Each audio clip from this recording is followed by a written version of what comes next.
মা হয়ে ফিরছেন জয়া আহসান বা জয়ার নতুন মিশন। তার অভিনয় যেমন নিখুঁত, সৌন্দর্যের নিরিখেও সমসাময়িক অভিনেত্রীদের থেকেও এক কদম এগিয়ে। তিনি জাতীয় চলচ্চিত্র পুরস্কার প্রাপ্ত ও দুই বাংলার জনপ্রিয় অভিনেত্রী জয়া আহসান। তবে এপার বাংলা থেকে ওপার বাংলার সিনেমা নিয়েই বেশি ব্যস্ত তিনি।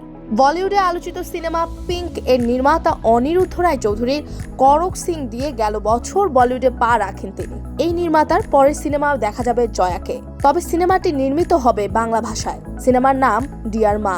সিনেমাটিতে মায়ের চরিত্রে অভিনয় করবেন জয়া আহসান। জয়ার স্বামীর চরিত্রে অভিনয় করবেন চন্দন রায় সান্যাল। গুরুত্বপূর্ণ চরিত্রে আছেন পশ্চিমবঙ্গের গুণী অভিনেতা শাশ্বত চট্টোপাধ্যায়।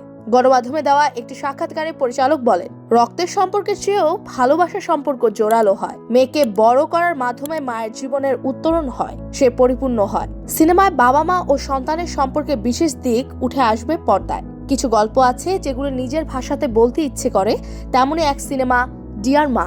নতুন সিনেমা ডিয়ার মা নিয়ে উচ্ছ্বসিত জয়া নিজেও। সিনেমার বিস্তারিত প্রকাশ করেছেন নিজের সামাজিক যোগাযোগ মাধ্যমে।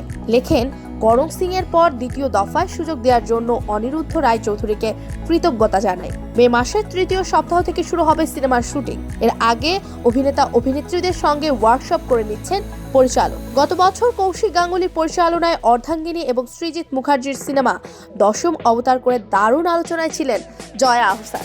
নতুন বছর নিয়ে এলেন ভূতপরি আর পেয়ারার সুবাস নামে দুটি সিনেমা। তাছাড়া মহানগর খ্যাত নির্মাতা আশফাক নিপুণের পরিচালনায় নতুন একটি ওয়েব সিরিজেও কাজ করতে যাচ্ছেন জয়া।